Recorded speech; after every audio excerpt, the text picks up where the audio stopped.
नमस्कार। जय भीम साथियों, दैनिक दस्तक पर आपका स्वागत है। मैं हूं आपका होस्ट जेपी गौतम। यूपी का प्रयागराज मामला काफी वायरल इस समय हो रहा है। उस मामले की काफी चर्चा चल रही है और लगातार नई नई जो अपडेट्स हैं इस मामले को लेकर आ रही हैं। अभी एक वहां पर साथियों एक लाश मिली है। उस लाश के बारे में खुद चंद्रशेखर आजाद ने एक बयान जारी करके ये स्वीकार किया है कि ये भीम आर्मी का कार्यकर्ता है। कुछ दिन पहले उन्होंने कहा था कि हर नीला पटका पहनने वाला भीम आर्मी का समर्थक, आजाद समाज पार्टी का समर्थक या चंद्रशेखर का समर्थक नहीं हो सकता है। लेकिन आज जब एक कार्यकर्ता की मृत्यु वहां पर हो जाती है, कहा जा रहा है कि उसको मारा गया है और उसकी लाश साथियों खेतों में पड़ी मिली है। जब उस लाश पर सोशल मीडिया पर लिखा गया, बोला गया, उस मामले को उठाया, तब जाकर चंद्रशेखर आजाद ने एक लंबी सारी पोस्ट सोशल मीडिया पर उस हादसे के बारे में लिखी है। खैर, इसके बारे में आपको बाद में अपडेट देंगे। इस मामले में लगातार जो राजनीतिक बयान है वो चल रहे हैं। जयप्रकाश सिंह जी ने क्या कहा है वो हमने आपको बताया है। अब मायावती बहन जी का कल वो लाइव आई है और लाइव आकर उन्होंने बड़ा बयान जारी किया है। आप खुद सुनिए, मायावती बहन जी ने अपनी लाइव प्रेस कॉन्फ्रेंस में क्या कुछ कहा है, चंद्रशेखर आजाद को क्या कुछ उन्होंने कहा है, प्रयागराज मामले पर क्या उन्होंने कुछ बोला है। ये सारी अपडेट्स आपको बहन जी की इस लाइव प्रेस कॉन्फ्रेंस में मिलने वाली है। जैसा कि ये विदित है कि देश के अधिकांश लोग जब जबरदस्त महंगाई, गरीबी, बेरोजगारी व कमाई घटने आदि की हर दिन की भूख प्यास तथा गरीबी व तंगी के त्रस्त जीवन की मार से अति पीड़ित और दुखी है, तो तब ऐसे में केंद्र सरकार द्वारा देश में रेल का किराया बढ़ाना भी कुल मिलाकर आम जनहित के विरुद्ध व संविधान के कल्याणकारी उद्देश्य की बजाय व्यावसायिक सोच वाला फैसला ज़्यादा लगता है। साथ ही सरकार द्वारा राष्ट्र प्रथम के नाम पर आम जन का जीएसटी की तरह ही रेलवे के माध्यम से भी दैनिक जीवन पर बोझ बढ़ाकर उनका शोषण बढ़ाने की ये परंपरा घोर अनुचित है, जिस पर सरकार अगर तुरंत पुनर्विचार करे तो ये बेहतर होगा। वैसे भी इस समय देश में बढ़ती गरीबी, महंगाई व सम्मानजनक स्थायी रोजगार के घोर अभाव में परिवार को पालने के लिए अपना घर बार आदि छोड़कर पलायन करने की मजबूरी आदि के कारण यहाँ के करोड़ों लोगों के लिए ये रेल का सफ़र कोई फैशन, आनंद व पर्यटन नहीं है, बल्कि रेल का अति कष्टदायी सफ़र ये आम ज़रूरत व मजबूरी है।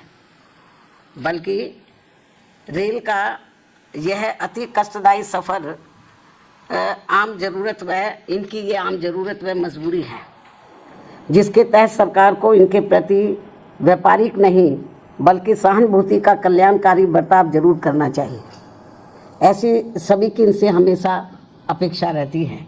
इसलिए सरकार को केवल अपने फ़ायदे में व उससे मुट्ठी भर अमीर व संपन्न लोगों की चिंता करते रहने की बजाय देश के उन करोड़ों लोगों की समुचित चिंता करनी चाहिए जो रोजगार के अभाव में आत्मसम्मान का जीवन जीने को तरस रहे हैं तथा परिवार का कम से कम एक वक्त पेट भरकर किसी प्रकार गुजर बसर करने के लिए सरकार की योजनाओं का थोड़ा सा लाभ लेने को मजबूर हो रहे हैं।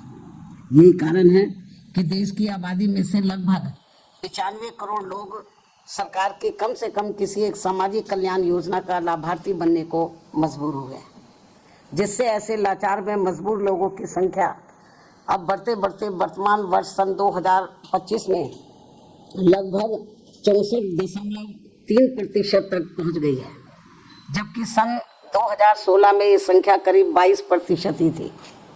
किंतु अंतर्राष्ट्रीय श्रम संगठन के इन आंकड़ों को भी सरकार अपनी उपलब्धि बता रही है।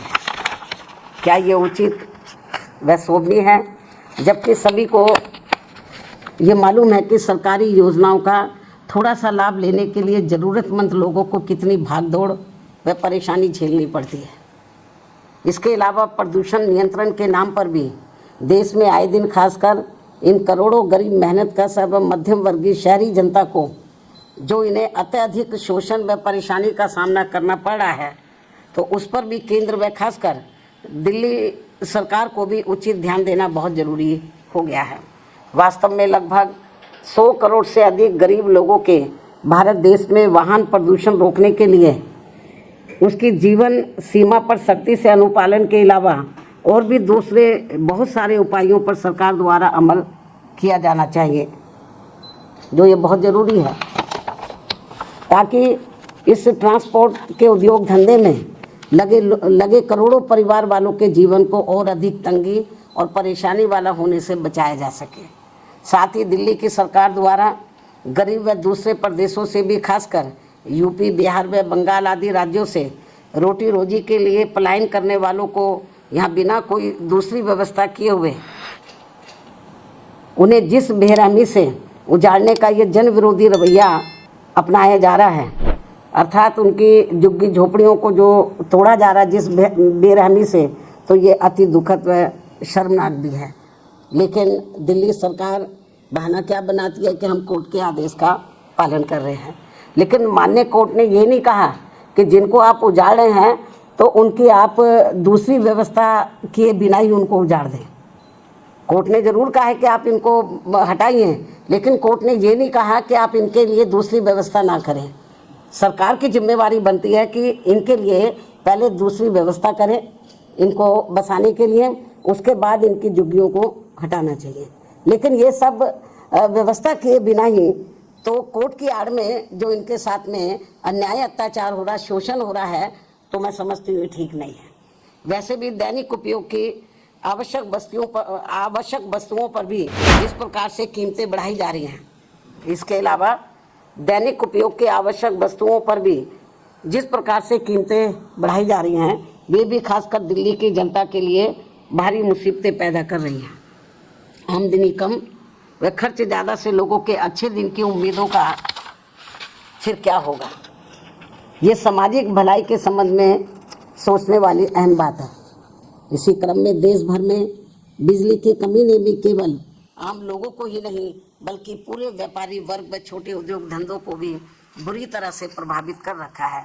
दिल्ली व यूपी सहित कई और राज्यों में भी बिजली के निजीकरण का उचित लाभ किसी भी जरूरतमंदों को संतुष्ट नहीं कर पाना भी सरकार की नीति में ये खोट व कमियों को जग जाहिर दर्शाता है। सरकार इस समस्या का भी संतोषजनक समाधान जितना जल्दी निकाल ले तो वह उतना देश हित में बेहतर होगा। अब मैं अंत में अपनी बात यही समाप्त करती हूँ। धन्यवाद। जय भीम व जय भारत।